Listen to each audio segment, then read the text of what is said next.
Hey you guys, it's Peter, and welcome to my channel, Peterisms, where I tell stories of my life and just little things that I've learned as I have grown into the person that I am today.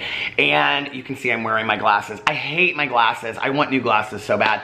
My husband just got new glasses, and he has been wearing, we both got Ray-Ban glasses like years ago, and these are actually sunglasses that I have, so you can see that they're kind of at an angle, which makes, I just don't like them.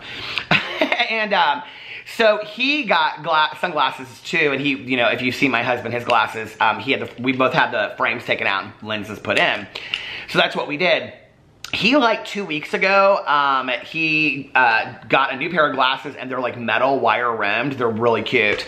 So I'm thinking about getting some other glasses. Back in the day, I used to always wear glasses. Like, you know, when I worked in treatment and stuff, I wore glasses for many, many years. And I started wearing contacts when I was 16, but I would wear like contacts to go out and things like that, or if it was on the weekend. You know, during the week, like at work, I would always wear glasses. I don't know why. It just sounds strange in retrospect. You'd think it'd be the other way around. And then probably about 15 years ago, I started wearing contacts every single day. And what happens is that I wear the AccuView Oasis, where, you know, you take them out like every night, and they're supposed to last like 2 weeks. And I have been trying to make them last as long as possible because I like to just get up and go for the day, you know what I mean?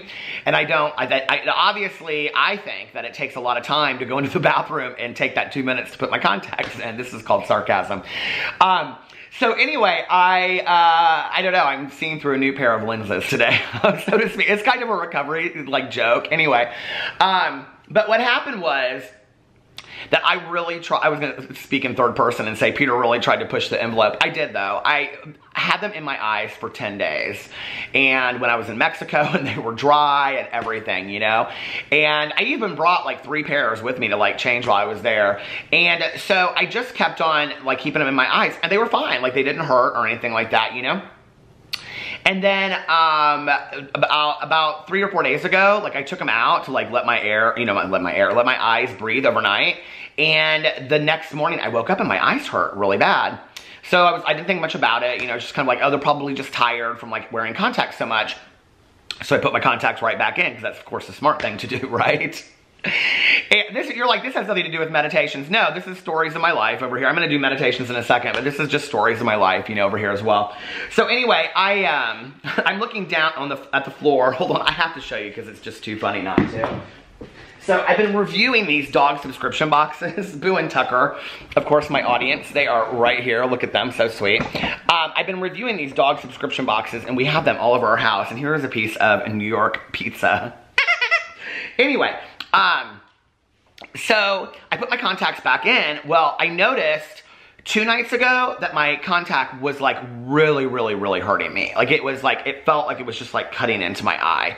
And, but I didn't take them out and put a new one in or anything like that. I waited until I came home, and then I took my contacts out that night, and yesterday I woke up and I could not open my right eye. I mean, I could not open it. And I was like, oh my God, I have all these things to do, blah, blah, blah, whatever. I had a nail in my tire, which I knew I needed to get changed because I was continuing, I thought I had a nail in my tire. I wasn't sure, but that was confirmed for me today when I had to go get all new tires on my car, which was very expensive.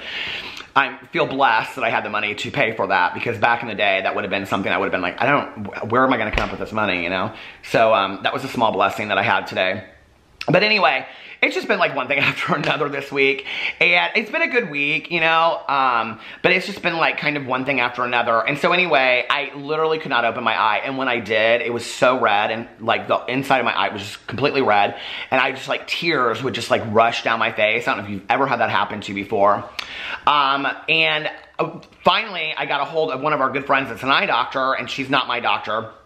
But she said, you have got to go see your eye doctor. She was like, this is not something that's just going to go away. And she said she thought maybe it was like a bacterial ulcer, but she's like, you know, I can't diagnose you over the phone. Obviously, you need to go see. So I have an eye appointment tomorrow, but she's like, in either way, you need to throw those contacts out. You need to throw that case out. You need to throw that solution out. You need to just wear glasses for a while, because your eyes are probably really, really tired too, you know, because you've been wearing contacts for so long. And she was like, this happens to a lot of people, but she's like, Peter, if you don't take care of your eyes when you're a contact wearer, especially, I have a family medical history with eyes, cataracts, and things like that, which isn't obviously related, but she said if you don't take care of your eyes, she was like, you're gonna have problems down the road. And she was like, this is just the beginning of it. Like, you've got, if you're gonna be a contact wearer, you have to be a responsible contact wearer. So for anybody out there that tries to push the limit like I do, please learn my lesson. You know, just to kind of compare this to something else, one of the really hard things for me when I got sober was that, you know, like, I wasn't going out, I wasn't seeing the same people I had partied with, but, you know, I would hear from people. I would hear from like friends of mine that I talked to every once in a while on the phone, like, oh, so-and-so this happened to, or this person died, or this person overdosed. And, you know, it made me so sad. I was like, can I not be an example of what happens, you know, for those people? And I think that we each have to have enough pain, which, you know, with the contacts, that was my pain.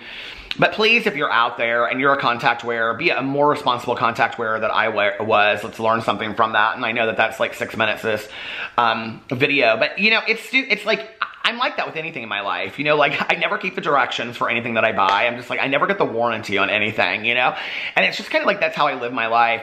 And Alex and I were actually talking about this when we were in Mexico, because, you know, we were able to have 2 extra years with PP as a result of us being preventative and taking him in like immediately when we thought something was going on with his cough. That would not have been the case had we not like got him checked out then. I mean, I have heard so many people at that vet's office, and so many people have sent me stories that, you know, that the fact that this dog that had heart disease and kidney disease and was on 4 different medications lived 2 years is like crazy, right? Now, I've had other people contact me and tell me that I caught it early too, and we had him on the same medication and our dog lived 5 more years. So it's possible, right? But I think with anything that we you know, I think it's a lesson to be preventative. And I don't have my glasses on because I can't do math. I don't have my glasses on because I hate my glasses, okay? But anyway, I'm like that kid, you know, in elementary school that like can't see, and I'm like this, but I don't want to wear my glasses. But I think it's a good lesson for me too, you know, and going into 2020, I want to be more preventative about things and, you know, take care of things while I have that chance. So this is a good lesson for me earlier in the year. You know, I'm going in, I'm getting my eye. Well, first of all, I needed to have an eye exam in June anyway, and I was pushing it off. So this is kind of like, Peter, this is what happens when you push things off. My life works that way. I don't know about yours. So it's a good learning experience for me, you know, and whatever. And I just, you know, we're always on top of things with the dogs. But I think, you know, and those are our children. And I think sometimes it's easy to put others before our own needs and be selfish. But the reality is, and I say this a lot in my videos, we can't help other people. We can't help our fur babies or, you know, our own children or parents or whoever if we're not taking care of ourselves first. And so it's vital to take care of ourselves so that we are in the best physical health, the best mental health, and the best emotional health to help other people. And I really, really believe that. And I'm not always great at that, you know? So, well, hi, Boo Radley. He said, well, hello. So let's read a meditation today. I am going to read a meditation from Nightlight, a book of nighttime meditations by Amy Dean, because I didn't start reading this until towards the end of the year. So I don't think that I've read this meditation, and this is from January 16th. Let everyone sweep in front of his or her own door, and the whole world will be clean. Taking care of ourselves, rather, the quote is by Goethe. Boo Radley, as much as I love you, honey, you're going to have to sit right over there with your brother Tucker. He said, where do you want to go? He said, no, Dad, I think that I want to be in your lap. Okay, let's go over here. Go over there, buddy. Okay, there you go. Tucker, come on, up here. There you go. Good boys. Okay, I got my audience back again. What do you want to say? Hi. There's my little audience. They just love being in the chair with me, which is very, very sweet. Oh, Tucker said I'm back. Okay. Taking care of ourselves rather than trying to control others may be difficult. Our character defects may lead us to believe we should take responsibility for the actions of others. Wow. Sometimes we may feel we know how a spouse, coworker, or friend should act. We may even go as far as to tell someone what he or she should do, or do it for them.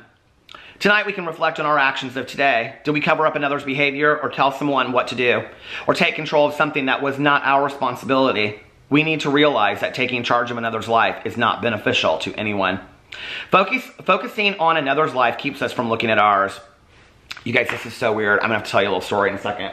I wish I had my phone right here because I would show it to you. Focusing on another's life keeps us from looking at ours. Doing for others what they should be doing for themselves takes away valuable lessons for growth. That's called enabling.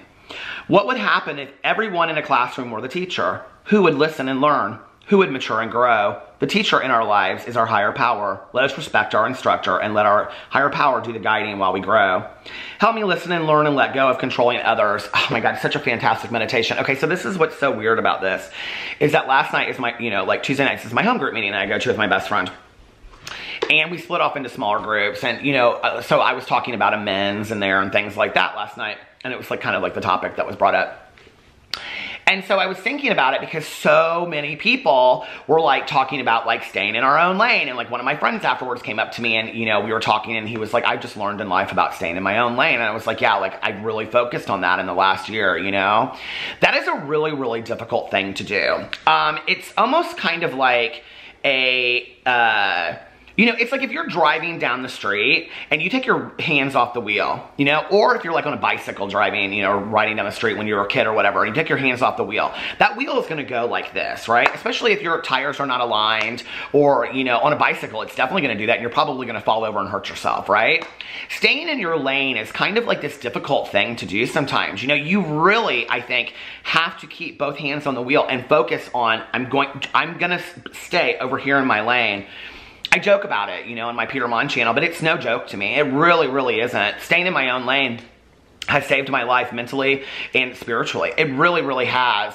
And, the thing is that I notice that at times in my life, like, how difficult that is to do. It's lonely. It's really lonely to be in your own lane. It's really hard to have conversations with people because often I'll have conversations with people, and this is not about YouTube. This is like in my personal life. I'll have conversations about people and, they'll say things like, well, blah, blah, blah, this. And I'll say, you know what? That's not a conversation that I want to have with you or whatever, or, hey, like, I don't really, feel like that's not somebody that I want to talk about or whatever. One of my good friends, she and I have a friend that we are no longer, like, she's friends with, but I'm not really friends with her anymore. We're friendly, but we're not close friends. And so she'll bring her up a lot. And there are some moments that I'm like, I can hear that conversation, and there are other moments that I can't. And that's my responsibility as a grown adult to say, you know what? Like, I don't really, like, hey, I'm so glad that you guys are still friends, but, like, you know what? Like, it kind of hurts still to, like, hear about it. So I would prefer not to hear about it, This idea of taking care of ourselves and staying in our own lane is something that I guess I've learned it most of my life, but the last year has been pivotal for me, and I've said this a lot on here, that I just realized this kind of like one night I was driving around and I actually was talking about it on a vlog when I realized that I had this kind of like moment of clarity, right? That if in life, okay, this very, very short, fragile life that we have, I think nobody would doubt a saying that life is short, okay? Nobody would, argue with you that, like, nobody knows when they're gonna go. Nobody knows how many days they have on this planet, right? So it would be easy for me to point fingers at other people and say, and this is nothing new, I've said this on here many, many times, let me tell you what that person did to me. Let me show you where that person wronged me. Let me show you where this person hurt me. Let me show you what they did. Let me tell on somebody else. I think at any point, all of us want to tell on somebody else. That's the easy thing to do, right? Like, that's when we're like lacking growth, is to want to tell on somebody else. Because really what it is that I want you to know the truth from my perspective, I shared this in the vlog last night, but a friend of mine shared with me, I think maybe I shared it on the vlog, she shared with me this poem, or this prayer, and the prayer is, help me to see things from a different perspective. Help me to see things from a different point of view. I was like, oh my God, that is like that small little saying, which doesn't even have to be a religious or spiritual prayer, or just be an affirmation, is so powerful. How many times in the world have we looked at something and thought, my way is the way. How I see it is correct. You cannot convince me otherwise. And then, like, we're sitting there like a year or two down the road and we realize, oh, maybe I wasn't so correct about this, or maybe I wasn't. And then times that I've never been able to see that for me is a distance from growth of myself, that I need to maybe take a little bit closer look at what my part is in things. But what I realized a couple years ago, or a year and a half ago or whatever, when I was driving around that vlog one night, was I can do all that. I can tell on people. I can show you the truth. I can tell you guys the truth, on and on and on, right? At the end of the day, who cares? It doesn't really matter. But I only have one life. I would rather spend that attention on focusing on me, on focusing on improving myself, on focusing on me being a better person, me taking an ownership of the things that I have done, of me righting my wrongs of my past, of me looking at who I was and saying, do you want to continue to be the same person? Taking inventory. What things from the past do you like about yourself? What things do you not like? Who do you want to be going forward? What areas do I need to work on? I need to ask the people in my many lives. What areas of my life do you think I need to work on? What things could I do to be a better person? I need to focus all of my attention on that. I only have one life. This is the life of Peter Monn. This isn't the life of Judy Smith or Sally Joe or any made-up name that I can make or anybody out there. This is my life. And for me to stay in my own lane isn't some kind of arrogant, entitled thing to say. It is self-preservation, okay? It is meaning. It's selfishness is actually what it is. It's saying, I love myself enough to know that I want to focus on myself. I don't want to do all this finger pointing because while I'm doing that, I'm not focusing on myself, and I would rather focus on myself than focus on a bunch of other people. Throughout the day, when I'm like in just my, I wake up and it's like, oh my God, I snoozed my alarm 50 times. Like, like these stupid iPhones, they're not loud enough, and then I go get coffee and it's like, there's 5 people in front of me in line and why aren't they faster? And oh my God, and somebody's, cuts me off in the road.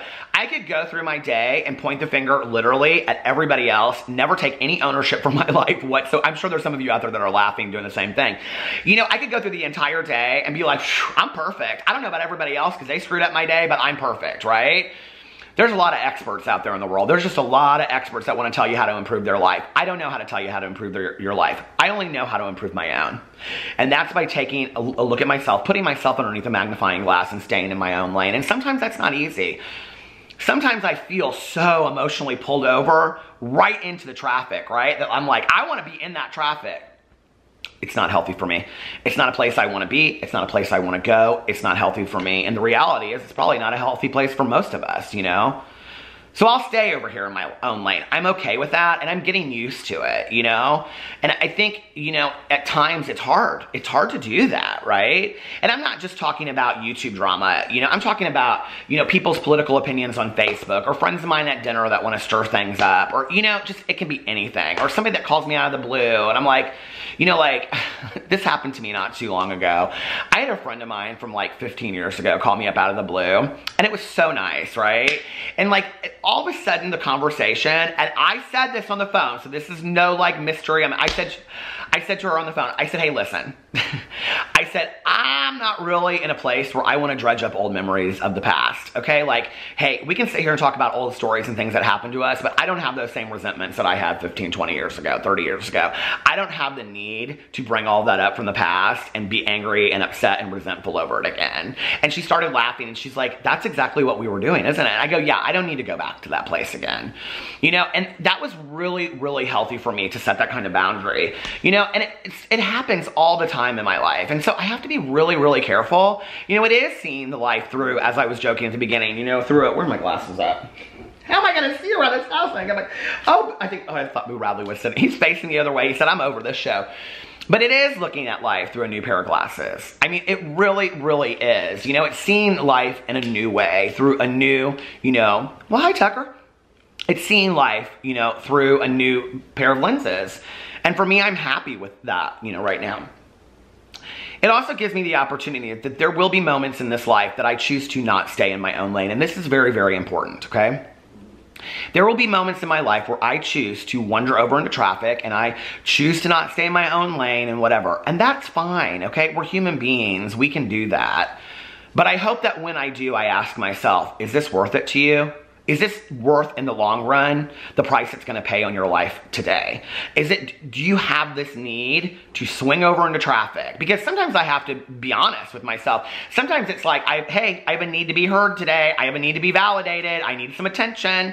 It's much easier, like we talk about this attention-seeking stuff all the time. It's much easier for me to say to somebody, like, hey, could you give me a little attention today? Like Tanya, hey, Tanya, can we go on a fountain pop drive and you can tell me all the great things about myself, Or to say my husband, I say this to my husband every once in a while, I'll be like, what are some things that you love about me? He just laughs because he knows, and he'll say, well, what are some things you love about me?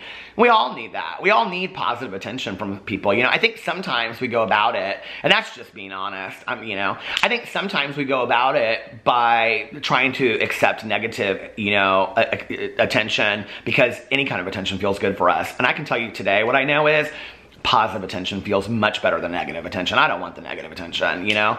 So I hope next time that I'm getting pulled over into traffic, I ask myself, okay, is it that important for you today?